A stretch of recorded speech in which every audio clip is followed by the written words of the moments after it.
Hello，大家好，又係我善緣師傅啊。未開始今日個話題之前咧，都想大家咧幫我將 Facebook 條 link 啦，分享出去，俾更多嘅人認識我師傅李南光，李會長獨家自創嘅還癌自救，希望幫得一個就救得一個。琴日嚟緊呢，會有一場直播由我做主導，會分享更多還癌自救俾大家㗎。咁到時大家可以即場提問啦。咁啊，密切留意翻我哋 Facebook 公佈嘅時間同埋日期啦。咁啊，今日講翻先，今日個心情咧比較沉重嘅。點解咧？因為聽到啲唔開心嘅消息。咁啊，呢兩日咧都聽到幾個㗎啦，已經。咁啊，早前有啲患者諗住揾師傅去幫佢處理癌症呢個問題，但係落去屋企人嘅反對，咁迫於無奈去跟從西醫嘅方向去行啦。咁啊，聯絡翻佢哋嘅時候咧，咁屋企人就話俾我聽，佢哋已經離開咗啦。其實我諗一樣嘢，大家同樣係患咗癌症，點解我可以輕輕鬆鬆喺短時間之內冇任何嘅副作用情況之下，透過師傅嘅排毒方法，我自己可以處理到自己癌症呢個問題？但係往往啲患者跟隨西醫嘅話係九死一生，點解會咁嘅呢？我師傅成日都講一句㗎，患咗癌症並不可怕，最可怕嘅係乜嘢啊？選擇錯誤嘅治療方法。回望自己啊，早幾年嘅時候，當知道自己問題嘅時候呢，咁就好擔心、好彷徨，咩都唔識，唯有點啊？跟西醫嘅方法咯，佢叫乜咪做乜咯。咩檢查啊、咩治療都好啦，咁啊跟隨。好慶幸喺做任何嘅動作之前，我同師傅分享咗呢個問題，話俾佢聽，而家我情況係咁，我應該點樣去選擇嘅時候，師傅用佢邏輯思考分析，話俾我聽，強烈反對所有患者、所有患咗癌症嘅病友唔好做呢一個嘅入侵性嘅檢查同埋治療，因為往往當你觸碰咗個癌細胞嘅腫瘤嘅時候，你激活咗佢啊，誘發佢不斷膨脹、不斷去複製嘅時候咧，係一發不可收拾。甚至去到全身嘅擴散到去。咁我師傅講完俾我聽之後，我又係喎，我問翻個主診醫生，佢話係啊，逢係抽組織嘅有傷口，哪怕你係可能係簡單嘅抽針都好啦，得個傷口喺度。癌細胞有機會透過傷口去流出嚟嘅時候，去散佈其他唔同嘅器官而引致擴散㗎。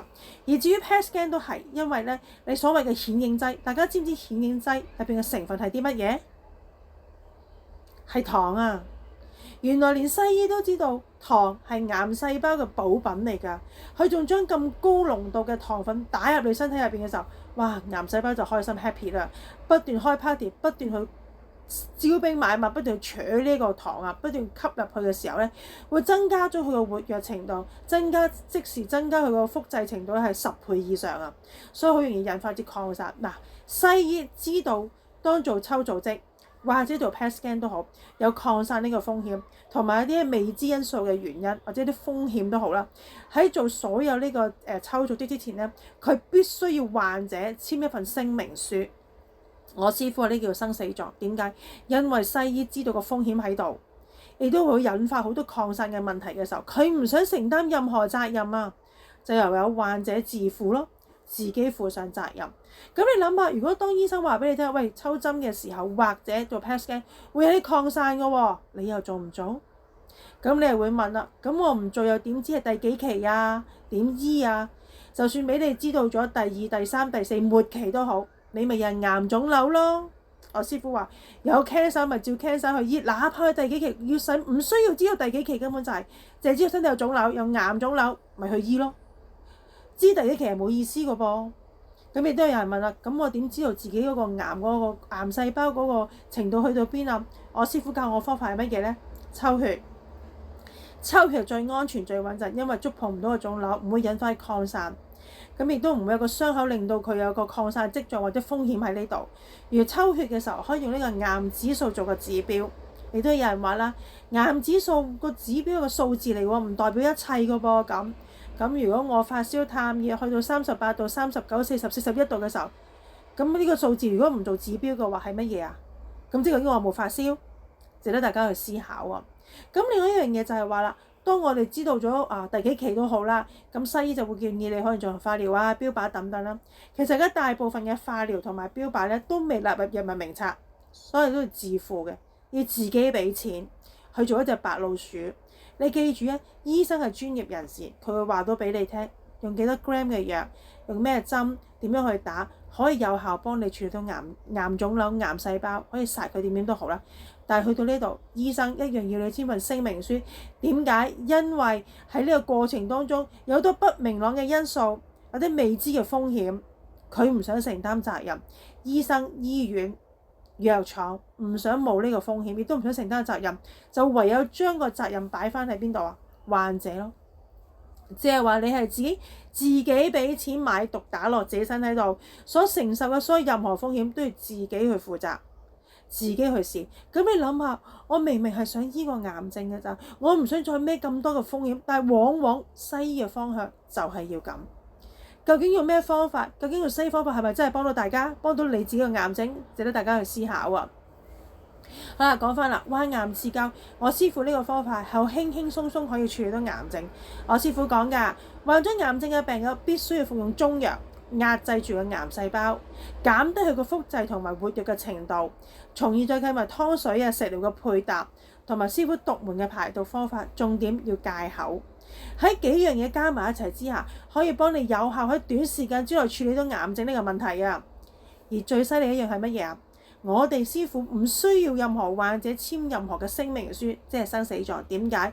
因為由我師傅李南光，佢肯接你個 order 你嘅時候，已經話咗俾你聽，佢好有信心可以短時間之內幫你處理到癌症嘅問題，哪怕2個月、3個月，起碼可以好翻80%以上啊！而重點就啦，亦都有人會問啦，喂，咁我如果用師傅嘅方法咧，有冇保險 claim 㗎？我答你一句啊，冇，我哋冇任何保險可以俾你 claim 得到嘅。如果你要 claim 保險嘅話，你嗰幾萬蚊嘅醫療費你要 claim 保險，你揾翻西醫啦。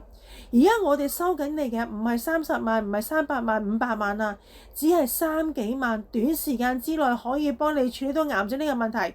如果仲要 claim 保險嘅話，你翻去你揾翻你自己嘅醫生就可以㗎啦，呢個絕對幫唔到你㗎啦。同埋我師傅成日都講啊，無論你用中醫、西醫、神醫都好，喺治療過程當中，如果越嚟越痛，即係證明個方法係幫唔到你，因為個癌細胞已經控制唔到啊，失控啊，擴散去全身，所以你先至會越醫越痛。最後咪食嗎啡咯，食嗎啡治到痛都好啊。我有聽過啲個案咧，係食嗎啡都治唔到痛啊，到最後係骨瘦如柴咁離開咗呢個人世，離開咗我哋。咁你諗下啦，明明我係求治療嘅時候，希望要好返，點解會越醫越痛嘅？又越醫越擴散嘅？咁你諗一諗，究竟呢個方法係咪真係幫到你哋？如果當你喺醫治嘅過程當中由好痛，跟住到唔痛，甚至乎個痛感越嚟越少，嗰個密度越嚟越少嘅時候，到最後可能係間唔中一下啲痛咁樣，呢啲先係佢幫得到你咁。而我哋好多成功嘅個案咧，比比皆是。淋巴癌嗰位女士咧，基本上後頸嘅淋巴大部分都撫平咗啦，已經啲毒素排出咗體外。而最厲害嘅係近期有一個患咗乳癌嘅患者。佢原本係需要做切除嘅手術㗎，咁啊當佢喺做手術之前咧，佢因緣際遇認識到師傅，咁啊唔做手術啦，因為驚自己過唔到呢一關啦，咁啊透過師傅嘅中藥啦、中成藥啦、湯水食療啦、排毒啦，而佢喺乳房入邊嘅腫瘤咧原本係硬嘅，而家係軟化咗，最後透過乳頭咧將啲毒係排到出嚟啊！呢個就係我師傅厲害之處。點樣教個患者喺個毒液咧由嗰個癌腫瘤個毒性咧由個乳頭排出嚟？